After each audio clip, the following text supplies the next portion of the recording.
민수기 말씀이 다시 이어지는데요.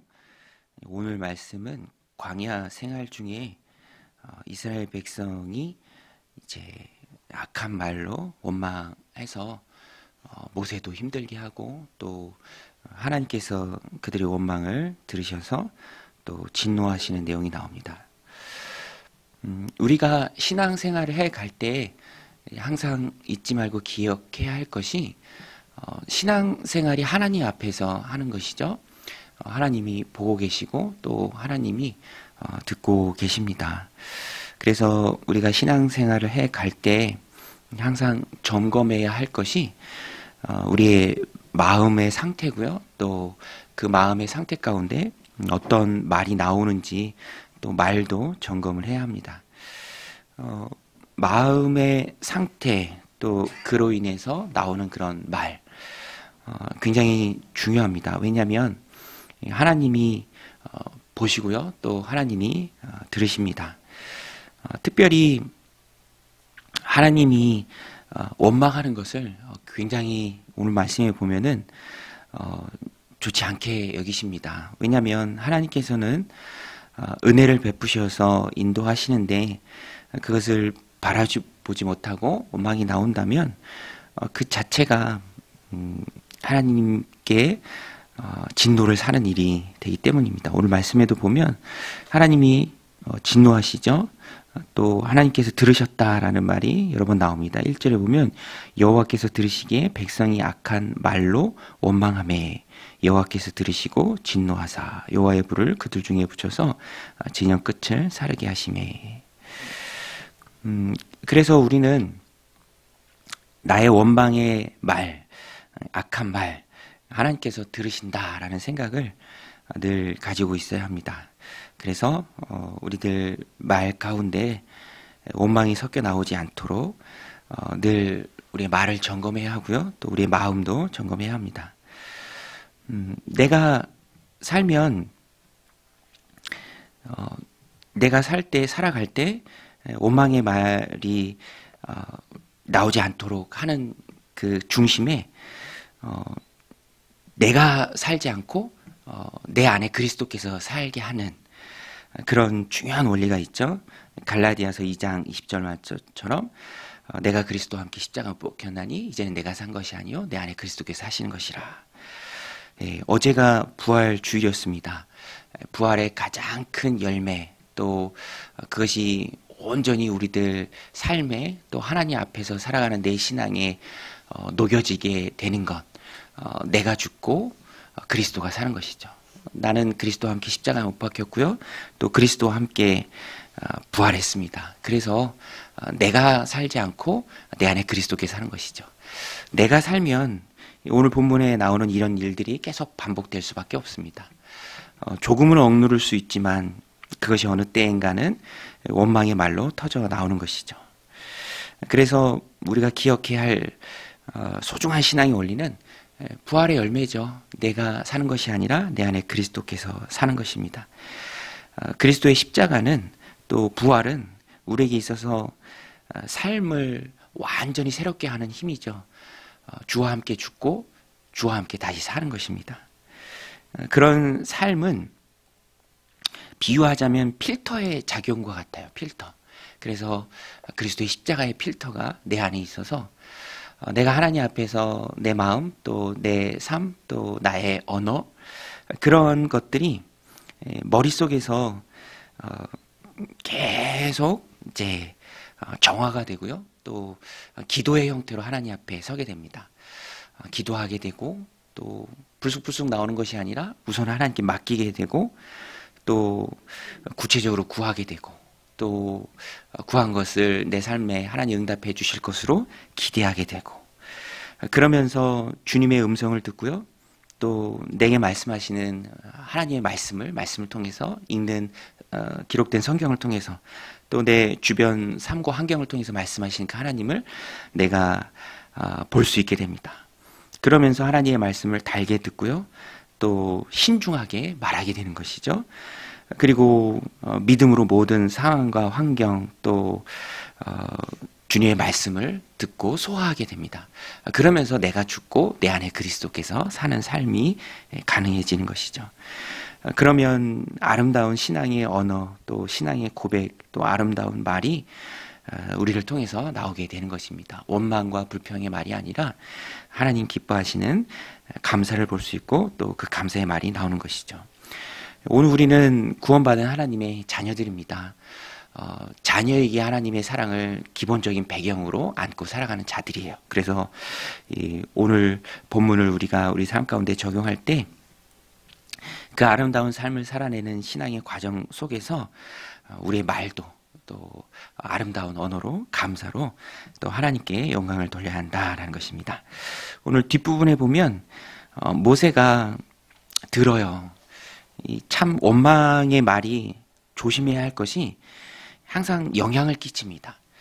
오늘 말씀 4절에도 보면 그들 중에 섞여 사는 다른 인종들이 탐욕을 품음에 또 한 번 이스라엘 자손이 웁니다. 이스라엘 자손도 다시 울며 이르되 다 영향을 받는 거예요. 그래서 원망의 말이라는 것이 불평과 원망이 공동체 독입니다. 공동체를 이렇게 힘들게 해요. 그래서 전해지니까 다시 웁니다. 누가 우리에게 고기를 주어 먹게 하랴. 그리고 원망과 불평을 계속 쏟아내죠. 우리가 애굽에 있을 때는 값없이 생선과 오이와 참외와 부추와 파와 마늘을 먹은 것이 생각나거늘 어떤 분은 이게 부대찌개 메뉴다 막 그렇게 얘기하는데 이제 그런 것들을 막 얘기하면서 쏟아내면서 불평과 불만을 이제 쏟아내는 것입니다. 그러면 감사가 사라지죠. 만나가 얼마나 감사합니까? 그런데 그 감사가 사라져요. 그리고 원망과 불평이 합당해 보입니다. 맨날 만나만 먹고 사냐. 놀라운 하나님의 권능 가운데 초자연적인 먹이시고 입히시는 그 하나님의 은혜는 온데간데 없이 사라지고 다 원망과 불평이 나옵니다. 그리고 장막에서 막 울어요.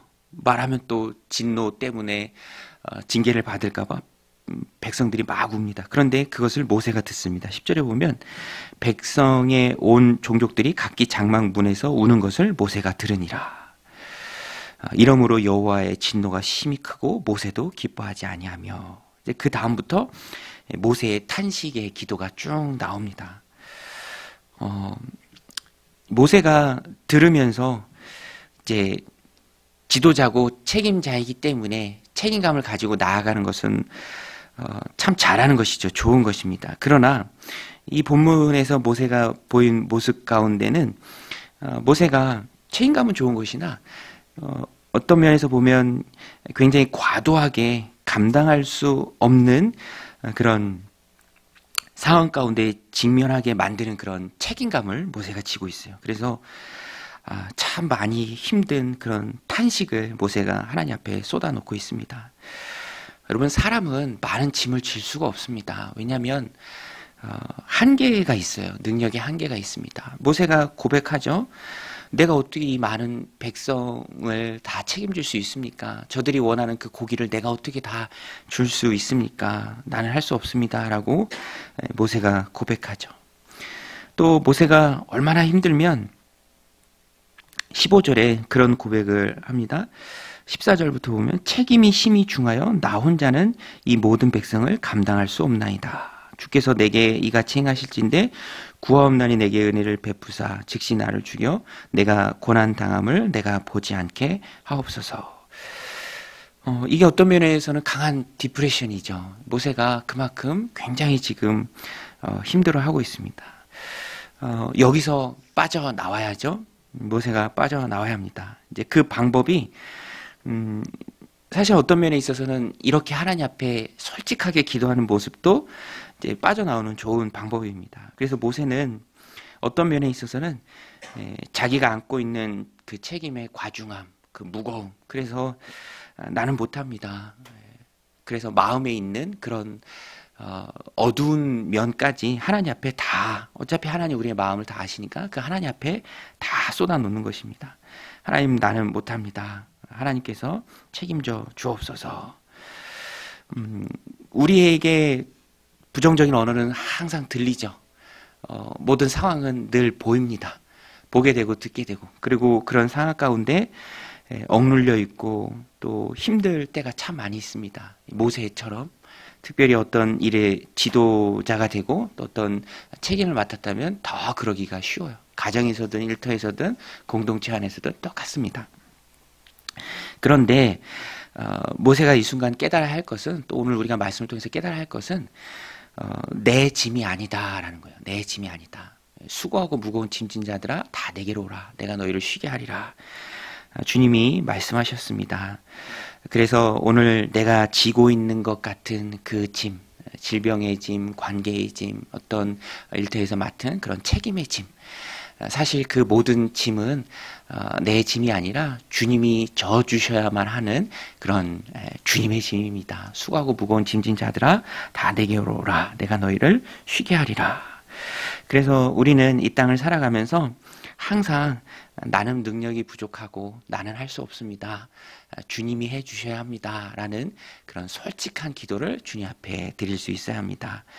늘 보고 듣고 영향받는 것은 많음에 그것을 내가 다 안고 갈 수는 없습니다. 하나님께 맡기는 것이 바른 방법이고 또 지혜입니다. 또 뒷부분에 가서 보면 또 하나님께서 다 해주시는 것을 우리가 볼 수 있어요. 저도 목회에 이제 할 때 가장 도움되었던 말이 어떤 목사님이 해주신 말인데, 자기는 부목사다. 담임 목사는 하나님이시다. 그 마음을 가지니까 너무 편하다는 거예요. 책임은 하나님이 주시는 거죠. 자기는 듣고 순종만 잘하면 돼요. 항상 그렇잖아요. 책임은 하나님 주시고 책임자가 말할 때 우리는 순종만 잘하면 된다라는 것입니다. 하나님이 책임지시고 우리는 순종을 잘하고, 그러면 그 모든 짐을 하나님이 져주시는 것이죠. 오늘 이 말씀 마음에 기억하고 공동체 안에서 또 가정에서 일터에서 모든 짐을 대신 져주시는 분은 주님이십니다. 나는 능력이 없고 하나님이 능력이 많으신 분이죠. 그 하나님을 믿고 나아가면서 과중한 책임에서 벗어나 자유로운 오늘 하루의 삶이 되시기를 주님의 이름으로 간절히 축원드립니다. 우리 같이 말씀 붙들고 기도할 때, 하나님 오늘도 은혜 부어주셔서 모든 짐을 주님 앞에